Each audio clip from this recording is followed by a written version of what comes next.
जमीन जायदाद बेच के बेटी बाप के घर में बैठ के बिरयानी खाने वालों, टेबल कुर्सी लगा के सलाद और चटनी खाने वालों, कभी सोचा कि ये मजहब इस्लाम के अंदर कहाँ है? कल नबी की बेटी फातिमा के तरह पूरी दुनिया में दुल्हन नहीं मिलेगा, अली जैसा दुल्हा पूरी दुनिया में नहीं मिलेंगे। मस्जिद नबी का सहन है, चंद साहबा है, छोहाड़ा बांटा था।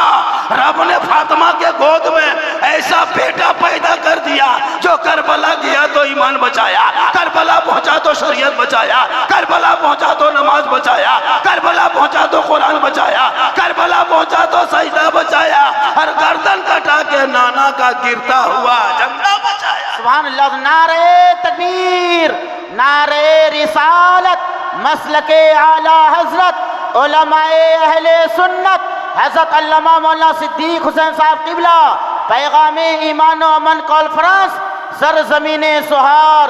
नारे तकबीर। तेरा बेटा है, कौम की एक बेटी न बचा सका। ये तेरा भाई है, समाज की एक बहन न बचा सकी। ये 30 करोड़ भारत के मुसलमान एक मस्जिद न बचा सका। तन्हा हुसैन ने शरीयत मुस्तफा बचा दी। सुभान अल्लाह, बहुत उम्दा पैगाम माशाअल्लाह। कभी जाओ यूपी के धरती पे, तुम्हारे कटिहार और पूर्णिया, किशनगंज, तुम्हारे बिहार बंगाल के बेटियां यूपी में मिलेंगे। जाओ जाके उत्तर प्रदेश के शहरों में झांक, कितने मुसलमान की गरीब की बेटियां 60-70 साल का बूढ़ा आके लेके चला गया शादी करके। कश्मीर के चौराहे पे हमारी कौम की बेटियों को बेचा जा रहा है। यूपी के सड़कों पे हमारे गरीब मुसलमान की बेटियों को नीलाम किया जा रहा है। दिल्ली के चकलों में हमारी बेटियों की इज्जत तो तार किया जा रहा है। हमारे कौम के बेटियों को गोरखपुर के मंडियों में नीलाम कर दिया, और तुम नारा लगाते हो कि गौस के दामन नहीं छोड़ेंगे। पहले 4 लाख तिलक लेना छोड़ो, KTM मांगना छोड़ो, सुन्नते मुस्तफा पे रिश्ता कर लो। कसम खुदा कि उनके नस्लों में जो बच्चे होंगे, अगर बेटा होगा तो गुलाम हुसैन होगा, और बेटी होगी तो कनीज़े फातिमा पैदा। सुभान अल्लाह। हराम खाते हो मुसलमानों, और कहते हो इस्लाम खतरे में है। तिलक बेटी बाप से मांगना ये हराम है, रिश्वत है। बगैर मांगे बेटी बाप खुशी से दे, ये जायज है। बगैर मांगे बेटी बाप अगर दे दे तो ये तिलक नहीं, ये जहेज है। मांगोगे तो डिमांड है, डिमांड रिश्वत है, रिश्वत हराम। और ये हराम अपने से खाता है और हम लोगों को भी खिला देता है। अपने खाते मौलाना भी खिला दिया, इमाम लोगों को भी खिला देता है। और शादी में 10 टका मस्जिद के डब्बा में नहीं डालेगा, और शादी में 10,000 का पड़ाका फोड़ देगा, कहेगा इस्लाम खतरे में। मदरसे में जाकर 50 रुपया रसीद नहीं कटाएगा, और 15,000 का डीजे बजा देगा। ठीस ढास ढूस, पूरा मेहमान कुटुंब खुश। डीजे बज रहा है, घर में कुकुर घुस रहा है, बाउंड्री भी नहीं है कि कुकुर रुकेगा। इधर ढीस ढास, इधर घुस ढास। उन पैसों को घर में गेट लगा देता, कुकुर नहीं घुसता। 15,000 का डीजे, 10,000 का पड़ाका, 35 गाड़ी, दूल्हा को इतना सजाया है, लगता है दूल्हा नहीं तजिया उठा लाया है। वो हुब्बा, वो जुब्बा, वो शेरवानी, वो पगड़ी, वो इतना सजावट देखते हैं दूल्हा लोगों का, जो जिंदगी में पेशाब करके कभी पानी नहीं लिया है, और शादी के दिन शेरवानी पहनता है। दूल्हा बाबू मत पूछिए, वो फूल माला, लगता है कि दूल्हा नहीं तजिया उठा लाया है। इतना इतर लगा के दूल्हा को लाया है, लगता है जिन्नात के खानदान से पकड़ के लाया है। फजूल खर्ची करने वालों, कभी मस्जिद में 10 टका देने के लिए सोचना पड़ता है। अभी यही चंदा हो रहा है, सब मिलके कितना दिया? पूरे बाजार में, मार्केट में 300 रुपया खर्चा कर दिया। कभी सोचा? नहीं सोचा। हम लोग दिन रात तकरीर करते। कल मेरी तकरीर मुजफ्फरपुर में थी, आज यहाँ है, और कल मेरा जलसा बहुत बड़ा है, आपको बोकारो थर्मल में बहुत बड़ा जलसा है। कल बड़े बड़े शोरा आ रहे हैं, कल वहाँ तकरीर होगी, परसों फिर वहाँ से छत्तीसगढ़ निकल जाएगी। ईद से एक रात भी खाली नहीं, इसी तरह सफ़र करता हूँ, चलता हूँ। अब यहाँ आए तो इतनी गर्मी, हालत ख़राब हो गई, लेकिन फिर सुकून मिल गया ना। ठीक है, सुकून मिला। हजरत बहुत मेहनत किए, बत्ती कट रही थी, फिर भी सुकून मिल गया। हजरत आ गए, हजरत आपको आना होगा। बड़ी परेशानी थी, और मैं जवान हूँ भी नहीं। ऐसा मत ख्याल कीजिए दिमाग में कि झारखंडी बाबा जवान है, नहीं, मैं जवान नहीं हूँ। मैं 4 बेटी का रिश्ता कर चुका हूँ, तब 5-4 मेरा दामाद है अपना। ऐसा नहीं है कि मैं जवान आदमी हूँ, देखने में मामूल तरह देखते हैं लेकिन ओरिजिनल नाना बन चुके। मोहम्मद के गुलामों पर बुढ़ापा आ नहीं सकता, और यहाँ जितना बूढ़ा बैठा है कोई जन्नत जा नहीं सकता। यही तकरीर जब कर दिए कटिहार किशनगंज में 3-4 बूढ़ा उठ के खड़ा। हम बोले बैठिए चचा, बोल काहे बैठेंगे, जब जन्नत जबेन करेंगे तो बैठ के कहा होगा। सही बात है, जो बूढ़ा है वो जन्नत नहीं जाए, जो जन्नती होंगे वो बूढ़ा होगा ही नहीं। रब का हुक्म होगा, जितने जन्नती होंगे कयामत के दिन उन पर मोहर लगेगा, सभी जवान होके जन्नत में जाएंगे। इसलिए मुसलमानों, अल्लाह ने जिंदगी दी है, सांस ले रहे हो, आंख में रोशनी है, पाँव में ताकत है, बाजू में कुव्वत है, जिस्म में तंदुरुस्ती है, अल्लाह ने दिया है। अभी चलते फिरते हो, रब की बारगाह में 10 मिनट घुस के सजदा कर लेना, रब को मना लेना, बुढ़ापा छा जाएगा, हाथ पाँव कब्र जरिया से बाहर होगा, उस वक्त सजदा भी तेरा सही नहीं होगा। 80 बूढ़ों की तौबा एक पल्ले में रख दो, और एक जवान की तौबा एक पल्ले में रख दो। 80 बूढ़ा तौबा करेगा तो जितना वजन होगा, एक जवान तौबा करेगा तो उतना वजन होगा। जवानी की तौबा बड़ा कठिन होती है। बुढ़ापे में क्या नमाज पढ़ते हैं हम लोग, बूढ़ा लोगों को नहीं देखते हैं, 70-80 साल उम्र हो जाती है, ऐसे ऐसे हाथ कांपता है, मस्जिद के जाके नल खोलता है, वो खोलता है, दोनों खुल जाता है। अब एक बूढ़ा देखे ऐसे ऐसे कांप रहा था, वो खोला, दोनों खुल गया। मैंने चचा एक खोलिए, बोल क्या करें, हाथ में गड़बड़ा गया। तो जब हाथ पाँव सही है तो नमाज पढ़ो ना। आजान के टाइम में दाढ़ी रख करके मोड़ में पकौड़ी खाता है, जब कहता है हय्या सलाह आओ नमाज के लिए, उस वक्त नमक मांगता है। बोले इस्लाम खतरे में, करे तुम्हारा मुंह खतरा में। असर के टाइम में पकौड़ी खाता है, दाढ़ी रख, हाँ पजमा ऐसा पहना है, दाढ़ी रखा है, इतना खराब दिखा रहा है। भाई तुम नहाओ धो, साफ सुथरा रहो, नमाज पढ़ो, बढ़िया लगेगा। एक दूगो बूढ़ा देखिएगा लगता है कि मिट्टी से कोड़ के निकाला खेत से। भाई नमाज पढ़े टाइम में नमाज पढ़ो ना, अच्छा दिखाओगे। अल्लाह के रसूल प्यारे आका जनाब मोहम्मद रसूलुल्लाह फरमाते, जो दुनिया में सबसे ज्यादा वजू करेगा, कल मैदान महशर में उनका चेहरा सबसे ज्यादा चमकेगा। क्रीम में वो ताकत नहीं, फेयर लवली में ताकत नहीं, विको टर्मरिक में ताकत नहीं, ना मेला केयर ना फेस फेयर में वो ताकत है। आका फरमाते जितनी ताकत वजू के पानी में होता है, सफेद पानी लोटा में लेना, 5 वक्त चेहरे पे धोना, कयामत के दिन तेरा चेहरा चमकेगा। दुनिया छोड़ोगे, कफन ओढ़ोगे, खाट में सोओगे, दुनिया आएगी, कफन हटाएगी, वजू का चेहरा ऐसा चमकेगा जैसा लगेगा कोई आशिक़े मुस्तफ़ा है चला जा रहा है, कोई कनीज़े फातिमा है चली जा रही है। मरने के बाद तुम्हारा घर मकान नहीं देखेगा, खेत खलिहान नहीं देखेगा, कितना मकई कितना धान नहीं देखेगा। आपके खाटी के पास जाएगा, खाट के सामने खड़ा होगा, मुंह से कफन हटा के आदमी चेहरा देखेगा, अंदर आमाल अच्छा होगा, ऊपर से चेहरा चमकता होगा। मरने की तैयारी कर लो मेरी माँ बहने, तुमको यहाँ वहाँ नहीं जाना है, तुम मजार भी नहीं जाना, बाजार भी नहीं जाना, ईदगाह भी नहीं जाना, कब्रिस्तान नहीं जाना, मस्जिद नहीं जाना, ना जुमा के दिन मस्जिद जाना है, ना तुमको जनाजे में कब्रिस्तान जाना है, ना ईद बकरीद में ईदगाह जाना है, ना बगैर जरूरत के बाजार जाना है। तू घर में अच्छी लगती है माँ बहने बहू बेटियाँ, तू अपने घर के अंदर में रहना। शोहर मजदूरी करने बाहर जाए, शोहर काम करके बाहर से आए, शोहर मजदूरी करके आए, खेती से खेती करके आए, परदेश से कोई काम करके आए, चाहे वो बड़ी व्यापारी करके आए, चाहे वो फेरी करके घर घुसे, जो ही शोहर घर घुस जाए तो सब काम को छोड़ना, एक गिलास पकड़ना, गिलास को धो लेना, पानी को भर लेना, दोनों हाथों में पकड़ लेना, अपने शोहर के सामने जाना, दोनों हाथों से शोहर के हाथ में पानी दे देना, हो सके तो शोहर का मुंह देख के देना, हो सके तो थोड़ा मुस्कुरा के पानी दे देना।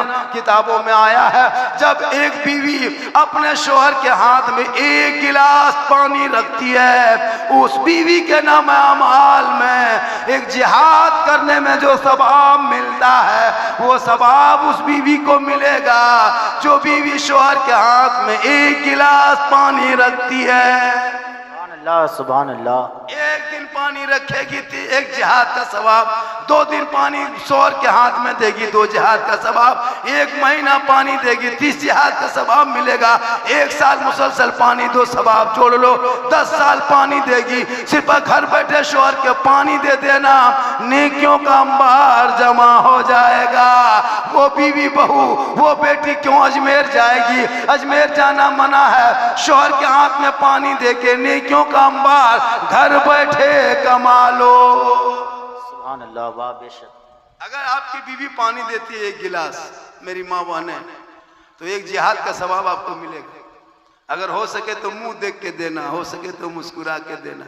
हम लोग के बहू सब मुंह देख के पानी देती है, मुस्कुरा के देगी, मुंह इधर गिलास इधर। यहाँ बहू बेटी नहीं, यहाँ बेचारे सब दूध के धुले हुए हैं, यहाँ सब ठीक ठाक है। ये सब बात जो है वो मालदा के ऊपर के बाद बता रहे हैं, यहाँ सब ठीक ठाक। मेरी माँ बहने सुनो, अगर तेरा शोहर तुमसे नाराज हो गया और तुम 1 लाख रकत नमाज पढ़ रात भर में, तेरी नमाज कबूल नहीं होगी। तो रात भर तहज्जुद पढ़, कबूल नहीं होगी। रात भर कुरान पढ़, कबूल नहीं होगी। जब तक शोहर राजी नहीं तब तक रब राजी नहीं। मौला अली बाहर होते, फातिमा बीबी अंदर होती, मौला अली तिजारत में होते, नबी की बेटी इबादत में होती। जब तक मौला अली घर नहीं आ जाते, बीबी फातिमा खाना नहीं खाती। मेरी माँ बहने, जब तक अली घर नहीं आते, अली फातिमा का शोहर जब तक रात में घर नहीं आ जाते, तब तक मौला अली घर के नहीं आते, तो नबी की बेटी फातिमा ज़हरा खाना नहीं खाती। जौ की रोटी बना करके उसको ढक करके वो नमाज पढ़ती, और ईशा के नमाज पढ़ के सोचती कि आएंगे तो खाएंगे खाना। ईशा के बाद भी अली नहीं पहुंचते घर, तो बीवी फातिमा कुरान पढ़ पढ़ के तिलावत कर करके रात बिताती, ताकि शोहर भी आ जाएंगे, साथ में तिलावत कुरान भी हो जाएगा। आज की बहू बेटी इंतजार करेगी, 9 बजे रात घर आइए, 9 बजे रात, ज्यादा मत बजने दीजिए। 9 बजे रात कहीं मोड़ से, चौक से, बाजार से घर आइए। आपकी बहू बेटी देखना, खा पी के बत्ती बुझा के कुलूप टाटी लगा के ऐसे सोएगी, लगता आखिरी सोना यही है।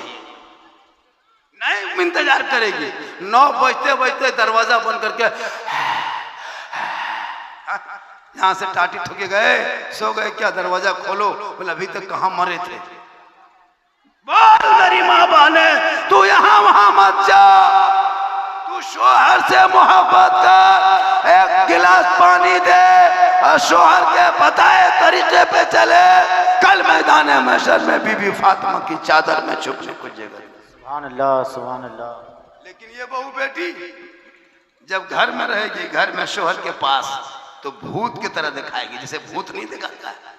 लेकिन जब शादी घर जाएगी तो 1.5 घंटा खाली फेस वॉश, ले रगड़ा घसा, 1.5 घंटा खाली फेस वॉश, 1 घंटा फेयर एंड लवली कोटर में सजने में इनको 1 घंटा लगता है। जब कहीं शादी घर जाएगी तब इन लोग का ड्रेस देखना, इन लोगों का कपड़ा देखना। शोहर के पास रहेगी एकदम भूत की तरह, देखो डाकिन नहीं कहता, डाकिन की तरह है ना, गुलगुलिया की तरह रहेगी।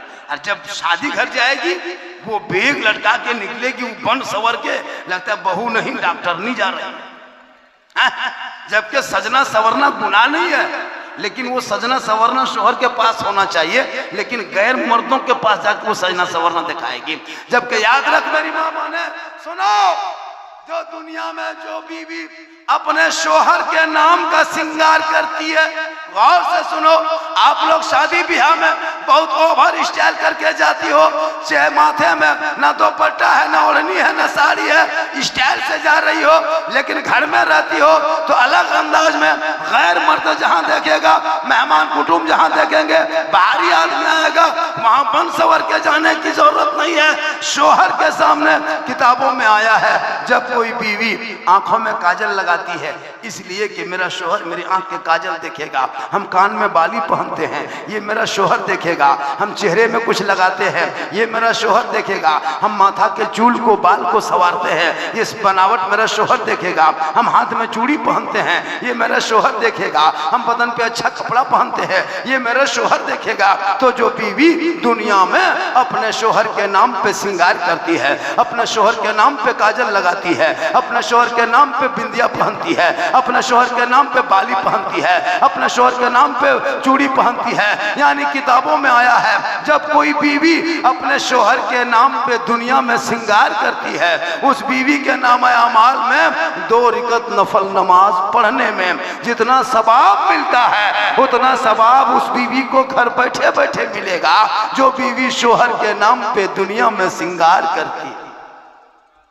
बोल मेरी मां बहने, तो एक दिन श्रृंगार करेगी 2 रकात नफल का सवाब, 2 दिन श्रृंगार करेगी 4 रकात नफल का सवाब, 1 महीने का सवाब जोड़ो, 6 महीने का सवाब जोड़ो, 10 साल का सवाब जोड़ो, 20 साल का सवाब जोड़ो, घर बैठे बैठे अल्लाह तुम्हें वो नेकियां अदा करेगा जो शोहर के नाम पे दुनिया में श्रृंगार करती है। और जो बीवी, जो लड़कियां, जो औरतें अपने शोहर के बजाय गैरों को अपना श्रृंगार दिखाती है, क़यामत के दिन ऐसी औरतों के चेहरे से गोश्त गल गल के कट कट के गिर जाएंगे, सिर्फ हड्डी ही हड्डी दिखाई देगी।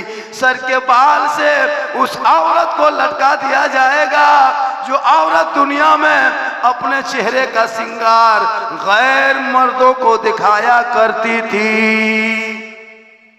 इसलिए मेरी माँ बहने, अपने चेहरे का श्रृंगार कभी गैर मर्दों को ना दिखाना। शादी घर जाती हो जाओ, जाना मना नहीं है, लेकिन आजकल के अंग्रेजों का दौर सीख लिया, बहू को ला करके और कपड़ा पहना के पलंग में बैठा देता है और उसको ऐश ओ इशरत के और लोग कैमरा लेके बैठ रहता है। एक तरफ दूल्हा है, एक तरफ दुल्हन है, पलंग में बैठा दिया, लोग गिफ्ट दे रहा है, लोग फोटो खींच रहा है। ऐसा बैठा करके बहू को नुमाइश करवाना वलीमा के दिन में, ये गुनाह है, ये हराम है। एक औरत को एक बार देख लेना, अगर एक बार देखा तो अल्लाह माफ कर देगा, अगर कसम दोबारा नजर डाल दी वो निगाह पकड़ हो जाएगी। एक बहू को वलीमा के दिन मुसलमान पहना उड़ा के पलंग पे कुर्सी पे बैठा देते हो, सोफा पे बैठा देते हो, लोग सेल्फी लेता है, इससे बचा करो वरना क़यामत के दिन वो आपकी भी पकड़ होगी, आपके परिवार को भी पकड़ होगी।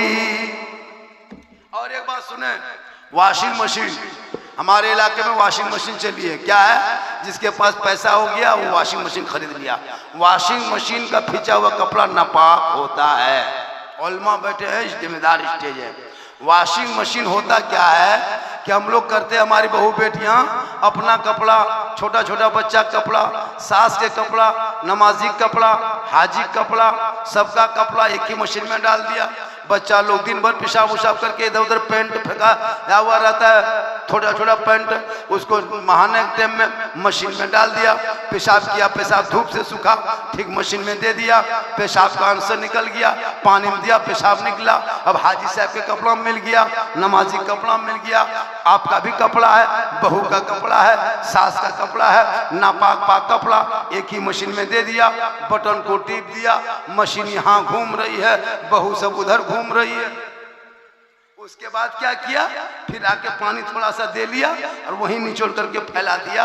औलमा बैठे हैं, कयामत तो कपड़ा नापाक नहीं होगा, नापाक रहेगा। एक नापाक कपड़े को पाक करने के लिए 3 ताज़ा नया पानी में साफ करना जरूरी है।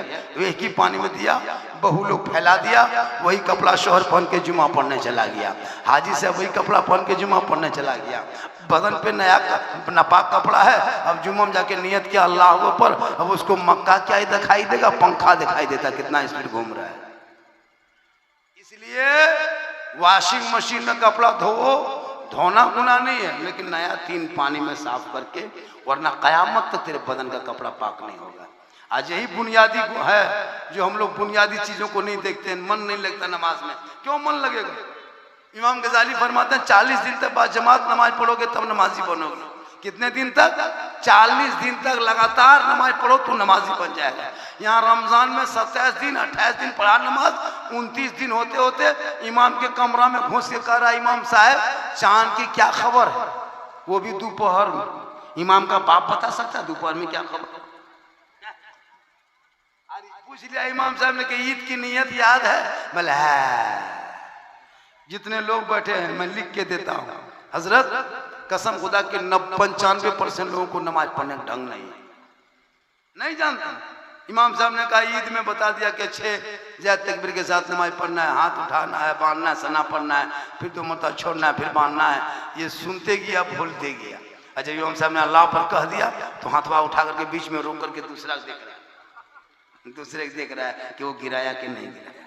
अगर वो नहीं गिराया तो भी नहीं गिराएगा, वो अगर खुजला रहा है पीठ में तो भी खुजला रहा है। सोचता इसी तरह नमाज ईद की पढ़ बोले इस्लाम खतरे में है। बोले इस्लाम खतरे में है, तुम्हारा सोच खतरे में। पढ़ा बाल बच्चों को। समाज आज पीछे क्यों है? आज कोई आता है ठोक के चला जाता है बजा करके। सोशल मीडिया पे मामूली दलाल पत्रकार मुसलमान के खिलाफ उछाल के प्रचार करना। कोई नेता आए वो नेता मुसलमान के खिलाफ बकने लगा। लेकिन याद रखो जब तक भारत में गरीब नवाज रहेंगे भारत में मुसलमान रहे।